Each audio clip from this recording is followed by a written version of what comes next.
Questo è uno dei caschi più sicuri e smart disponibili adesso sul mercato. Si tratta della Lival, azienda che molto probabilmente già conoscete perché in passato ha già lanciato caschi smart molto intelligenti e in questo caso ha voluto lanciare Evo 21. Che cos'è Evo 21? È un casco smart, vuole un po' aiutare i ciclisti e anche chi usa il monopattino, comunque tutto ciò che ha due ruote. E questo casco che cosa ha di speciale? Ha di speciale che ha delle luci a 360 gradi. Adesso vediamo un po' che cosa c'è dentro la confezione. Dentro la confezione troviamo il portacasco, che è questo qui, marchiato Lival. Abbiamo il casco smart, eccolo qui, bellissimo. E adesso ve lo faccio vedere acceso, anzi lo accendo subito perché è davvero fighissimo. Ha anche dei sensori che rilevano la quantità di luce, quindi se rileva che c'è troppa luce, per esempio con il faretto, non va a illuminare troppo il casco e quindi abbiamo anche un'ottimizzazione della batteria. Lascio qui un attimo il casco per continuare con l'unboxing, perché dentro troviamo anche il telecomando che ci permette di gestire le frecce. È un piccolo telecomando studiato in modo intelligente, disponibile anche per i vecchi modelli di Lival. Infatti utilizza questo gommino per andare a stringersi sul manubrio. Questo vi permette di rimuoverlo ad esempio quando lasciate la bici o il monopattino all'esterno. Abbiamo anche il cavo di alimentazione, che è questo qui, un cavo di alimentazione di tipo magnetico, ovvero si attacca e si ricarica in poche ore. L'autonomia della batteria è in grado di arrivare fino a 10 ore di autonomia. Poi abbiamo anche le istruzioni disponibili in lingua italiana, oltre anche a un piccolo omaggio che è una fascia per la testa che potete utilizzare, sempre della Lival. Direi di mettere da parte la confezione e diamo subito uno sguardo a questo casco davvero incredibile. Questo casco ha l'innovazione di avere delle luci sia anteriori sia posteriori, come potete vedere.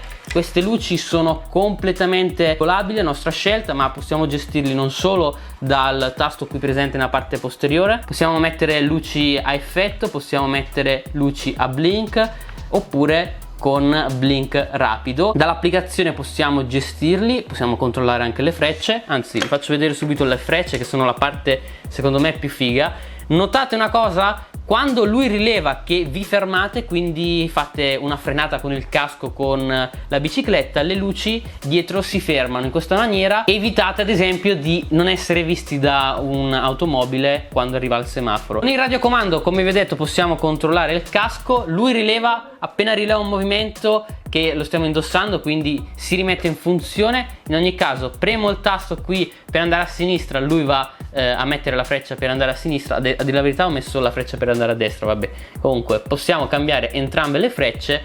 Noi andiamo nella direzione e una volta che siamo andati nella direzione rimuove le frecce e ritorna a lampeggiare. La cosa fighissima è che ha un sensore per rilevare l'illuminazione, quindi se c'è tanta luce non va a illuminare il casco, come in questo caso c'è tantissima luce in questa stanza con il faretto, quindi non va a illuminarsi, fa ogni tanto questo lampeggio piccolo. Ora ho spento le luci e come potete vedere inizia ad attivare l'illuminazione non solo posteriore ma anche anteriore. La cosa bella di questo casco che hanno studiato quelli di Lival è il fatto che quando noi andiamo sulla bici, che cosa succede?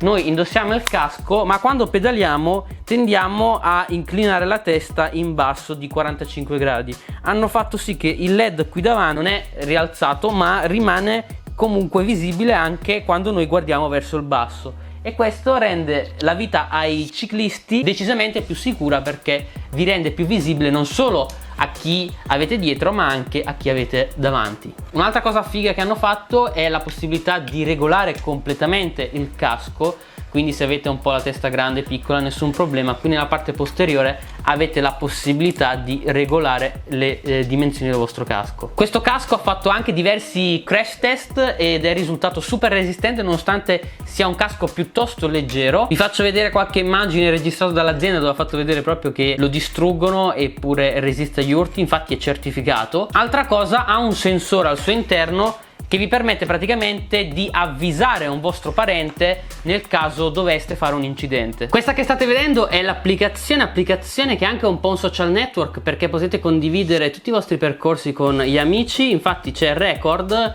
Praticamente voi avviate la registrazione del vostro percorso, utilizza il GPS dello smartphone e avrete poi un tracciato del percorso che avete fatto con la vostra bicicletta. Andando in dispositivo potete controllare lo stato di salute del vostro casco, per esempio la batteria, e possiamo anche comandarlo, ok? Difficilmente utilizzeremo lo smartphone per le frecce, ma in ogni caso possiamo controllarle. La cosa interessante che possiamo fare è ad esempio togliere l'adattamento alla luce ambientale. Non vi piace il fatto che il casco tende a spegnersi per la troppa luce e volete sempre l'illuminazione on? Disattivate questa opzione e il casco smetterà di seguire il sensore per la luce e rimarrà sempre luminoso. Quando il casco rileva che non è più in testa, quindi non è più utilizzato, per evitare di consumare la batteria lui si spegne, ma se io vado a prendere il casco tornerà ad accendersi in autonomia, quindi non avremo bisogno di accenderlo e spegnerlo in continuazione. Andando in impostazioni luci possiamo dare l'effetto lieve,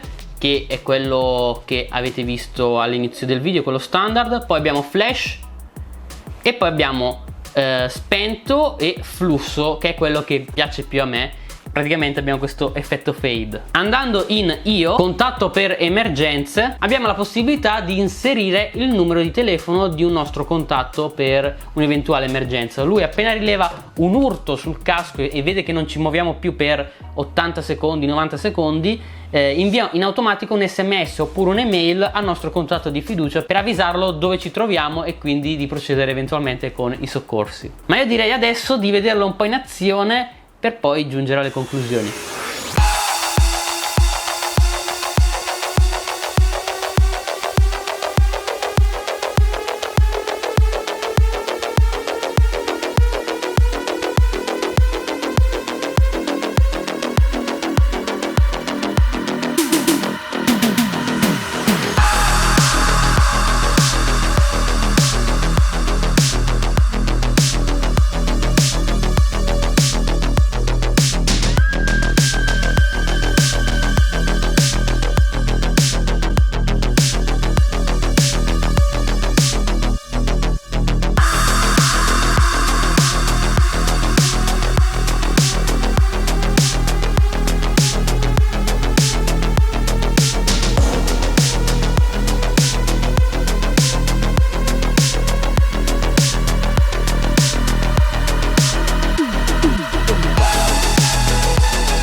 A mio parere questo casco è uno dei migliori attualmente disponibili sul mercato, ha un prezzo di lancio di circa $90, che sono sì e no 80 euro. Vi permette di essere visibili non solo dietro ma anche davanti, vi permette di far sapere sempre la direzione di quando andate con la bici a sinistra a destra, anche con il monopattino, che è difficile magari alzare le mani perché i monopattini sono meno stabili da questo punto di vista. Ecco, questo casco risolverebbe tanti problemi. Adesso con i monopattini è obbligatorio il casco e questo penso sia uno dei migliori per chi ne sta cercando uno. Attualmente si può ordinare su Indiegogo, ma sicuramente andrà in produzione perché il progetto ha riscosso un grosso successo. Probabilmente sarà in vendita anche sul sito ufficiale, sarà in vendita penso anche in futuro sui più famosi e-commerce. Spero che questo video vi sia piaciuto e mi raccomando, fatemi sapere cosa ne pensate di questo super casco smart e noi ci vediamo alla prossima. Ciao!